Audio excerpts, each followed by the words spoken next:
항문에는 미세한 혈관이 수없이 많은데 이 항문 혈관이 압력을 받아 혹이 돌출되고 출혈이 되는 것이 치액이며 항문 주위 조직이 찢어지는 것을 치열, 항문 주위가 세균에 감염되어 고름이 생기는 상태를 항문 주위 농양이라고 합니다.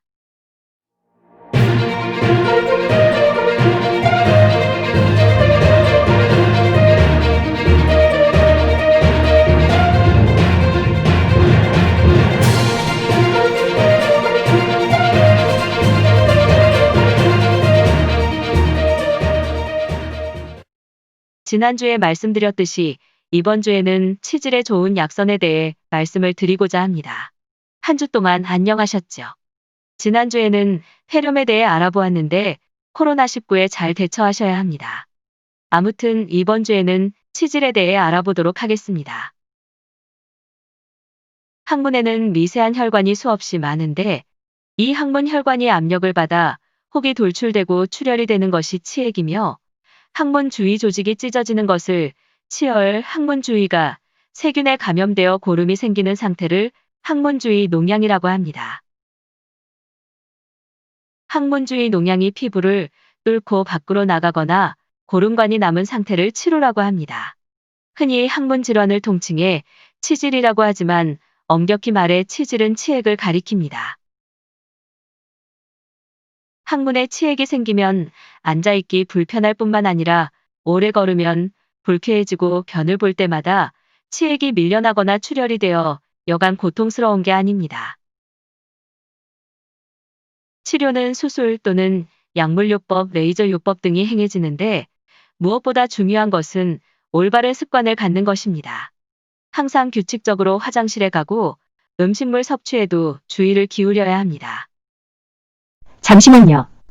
시청하시면서 구독해주시고 좋아요를 눌러주시고 댓글창에 질문이나 응원 메시지를 남기시면 좋은 컨텐츠 제작하는데 많은 도움이 됩니다. 감사합니다. 첫 번째, 치질에 좋은 치료 방법 중에 쑥찜질을 소개하고자 합니다. 쑥찜질은 출혈에 약효를 냅니다. 치질이 있을 때 딱딱하게 굳은 변이 나오면 항문이 상처를 입어서 출혈이 더욱 심해집니다. 이럴 때 피를 먹게 하는 데는 쑥이 효과적입니다. 쑥은 주로 복통, 토사에 이용될 뿐 아니라 지혈제로도 쓰입니다. 이용 방법은 간단합니다. 쑥을 갈아서 환부에 바르기만 하면 됩니다. 쑥을 진하게 달려서 거즈에 묻혀 적셔 주어도 좋습니다. 한번 쑥찜질약을 만들어 보기로 해요. 첫째, 쑥의 생잎과 줄기를 깨끗이 씻어 분마기에 넣고 으깨고, 둘째, 으깬 즙을 거즈에 반려 그 즙을 환부에 바르기만 하면 됩니다. 두 번째로 치질에 좋은 치료 방법으로 모란꽃 끓인 물을 소개하고자 합니다. 모란꽃 끓인 물은 치질을 낫게 합니다. 치질에는 모란꽃이 좋은데 특히 붉은 꽃이 가장 약효가 좋습니다. 붉은색 모란꽃을 그늘에 말려 보관해 두었다가 한 움큼 적당히 집어 맑은 물을 넣고 푹 끓여서 불그스름한 물이 우러나오게 만듭니다. 그런 다음 뜨거운 김이 오를 때 그 김을 쐬면서 좌욕을 합니다. 이렇게 좌욕을 자주 하게 되면 치질에 상당한 도움이 됩니다. 특히 지나치게 기름진 음식을 즐기거나 술을 좋아해서 치질이 생긴 경우 또는 운동이 부족해서 치질이 생긴 경우에 상당히 도움이 됩니다. 세 번째, 치질을 치료하는데 좋은 방법은 목이버섯 달인 물을 소개하고자 합니다. 목이버섯 달인 물은 출혈을 멈추게 합니다. 치질로 출혈이 있을 때 목이버섯을 달여 마시면 효과가 있습니다. 냄비에 검은색 목이버섯 30g과 설탕 60g을 넣고 물 1컵을 부어 진하게 달여 마시면 아주 좋습니다. 네 번째로 치질에 좋은 치료 방법으로 검은 깨죽을 소개하고자 합니다. 검은 깨죽은 항문 주위 우려를 방지합니다. 참깨는 식물성 지방이 많아 변을 부드럽게 배출시키는 작용을 합니다. 뿐만 아니라 항문 주위 정맥총의 우려를 방지하는 효과가 있어 치액을 예방하는 데도 좋습니다. 약으로 쓸 때는 흰깨보다 검은깨가 좋습니다. 검은깨를 현미와 함께 갈아서 죽을 쑤어 먹으면 됩니다. 이것은 변통을 원활하게 하는 데다 영양 공급까지 해주는 이점이 있습니다. 검은 깨를 프라이팬에 볶은 후 꿀에 재웠다가 환으로 만들어 먹어도 좋습니다. 검은 깨를 외용약으로 사용할 수도 있는데 이때는 검은 깨 달인물로 항문을 씻어주면 됩니다. 5번째로 치질을 치료하는데 좋은 약선으로 미역을 소개하고자 합니다. 미역은 항문 주위의 치열을 예방합니다. 치질의 원인이 되는 변비를 예방하기 위해서는 섬유질을 보충해 주는 것이 가장 중요합니다. 미역, 다시마 등의 해조류에는 치질의 원인인 변비를 치료하는 섬유질이 아주 풍부합니다.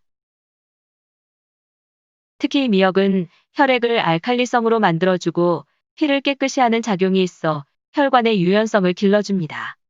미역으로 국을 끓여 먹거나 무침을 해 먹어도 좋습니다. 6번째, 치질에 치료하는데 좋은 방법은 달팽이 연고를 추천합니다. 달팽이 연고는 탈항에 효과가 있습니다. 대변을 보다가 힘을 너무 주게 되면 직장이 항문으로부터 튀어나오는 경우가 있습니다. 이것을 탈항이라고 합니다. 이처럼 치질의 한 증세로 탈항이 되었을 때 달팽이를 구워 환부에 바르면 효과를 얻을 수 있습니다. 한방에서는 달팽이를 치질이나 소변이 잘 안 나오게 하는데 이용합니다.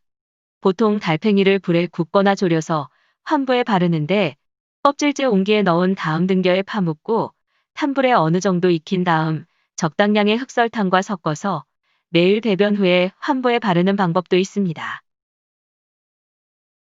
그 밖에 치질에 효과가 있는 식품으로는 무화과를 소개합니다. 무화과는 대장의 벽을 자극하는 정장 작용이 있어 변을 잘 나오게 합니다. 빨갛게 익은 무화과를 하루에 4에서 5개 정도 먹거나 과육과 잎에서 흰즙을 짜내 항문에 바르도록 합니다. 출혈이 있을 때는 입욕제로 사용합니다. 오늘은 여기까지 치질에 좋은 방법들을 알아보았습니다. 오늘 알아본 치료 방법들이 여러분들에게 도움이 됐으면 합니다. 아무튼 다음 시간에는 건망증에 좋은 약이 되는 음식들을 소개하고자 합니다. 오늘 끝까지 시청해주셔서 대단히 감사합니다. 그럼 다음 주에 봬요. 건강 조심하세요.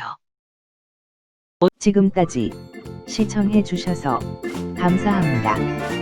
구독과 좋아요를 눌러주시면 컨텐츠 제작에 많은 도움이 됩니다. 댓글도 함께 부탁드립니다. 감사합니다.